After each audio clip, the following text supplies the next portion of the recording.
Alors ici, on est au Smigval Market Terre d'Estuaire, qui a été inauguré il y a à peu près un mois. Donc moi, mon métier, c'est de montrer aux habitants qui viennent ici que en fait, les végétaux, ce ne sont pas des déchets. Ici, on se retrouve sur une aire de démonstration, donc pour Sol Vivant, la manifestation avec le réseau Compost Citoyen Nouvelle-Aquitaine. Et donc, on est en train de mettre en place sous forme de chantier participatif des aménagements en permaculture pour montrer aux habitants comment gérer les végétaux chez eux. Donc les restes alimentaires, les branchages, les tontes, les feuilles, pour que en fait, ça leur donne des alternatives chez eux, pour qu'ils puissent les gérer et les valoriser pour nourrir leur sol, pour que vraiment ça reste dans leur jardin, sur place. Et donc on est en partenariat avec la communauté de communes de l'Estuaire et aussi avec la fabrique des solidarités, donc, qui est là en bénévolat aujourd'hui, et on a aussi Happy Vert qui est là. Moi je suis en train de faire une nouvelle haie sèche. La haie sèche, ça va être pour mettre ses feuilles mortes ou aussi son broyat, ça sert de lieu de stockage. Et autour on va faire un jardin en trou de serrure. Donc pour que toute la matière organique qu'on met dedans en fait se diffuse tout autour et puisse nourrir les plantes qu'on va pouvoir mettre autour, le petit potager ou un jardin d'ornement. Donc là ça démarre juste. Par contre derrière vous, ça y est, c'est ce qu'on a fait ce matin. On a récupéré des palettes juste à côté, dans les alvéoles, l'alvéole bois.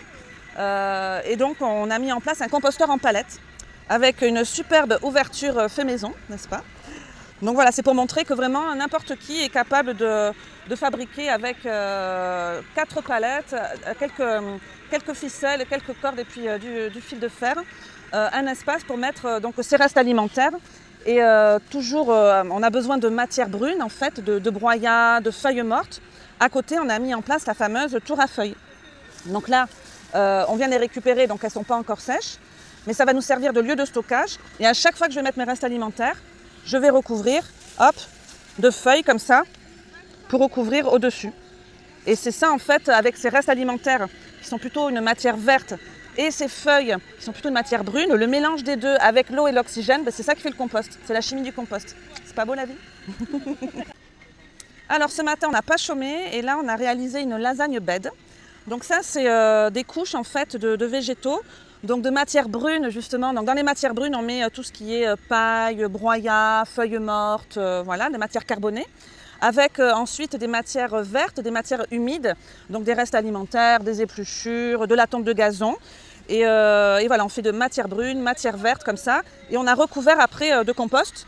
Donc du compost qui vient donc de notre plateforme de compostage à Saint-Denis-de-Pile. Et comme on est en partenariat avec Mahaba, qui a Régnac en fait à sa structure Happy Vert, elle nous a amené aussi du lombricompost. Donc on a pu mélanger un petit peu les deux. Et tout à l'heure, on va pouvoir planter directement. Et ce qui va vraiment booster les plantes, ça fait vraiment un bon cocktail d'azote. Là, c'est top pour les plantes. Donc ça, c'est la lasagne bed. Alors là, on est devant la haie sèche qu'on a réalisée ce matin. Donc le principe de la haie sèche, c'est plutôt pour les gens qui n'ont pas de broyeur. Donc là, on va installer des piquets, tout simplement parallèles, une ligne et l'autre pareil. On fait de la hauteur que l'on veut, de la largeur que l'on veut. C'est vraiment l'habitant qui décide comment faire en fonction de sa situation, de ses besoins. Et le principe, comme vous le voyez, après, c'est de remplir directement les branchages en fait à l'intérieur donc de ces piquets. Et ça va se décomposer petit à petit. Et en plus, ça va faire un abri pour la faune, les hérissons, les oiseaux qui nichent bas. Et ça va permettre aussi, puisque là on met des jardins à côté, d'attirer les auxiliaires du jardin. Donc non seulement ça permet de réduire ces végétaux, ce qui nous intéresse bien, mais en plus ça favorise en fait la biodiversité, insectes, mammifères, etc. Et on l'a aussi mise dans ce sens-là pour couper les vents d'ouest. Donc ça permet aussi de faire une clôture par rapport au jardin. Donc là on l'a mise comme ça, mais en fait les gens décident comment ils veulent la mettre. On peut même la faire, alors on la fait droite, mais on peut tout à fait la faire sinueuse. C'est vraiment la seule limite, j'ai envie de dire, c'est la créativité des gens. Et ça c'est vraiment chouette. Voilà.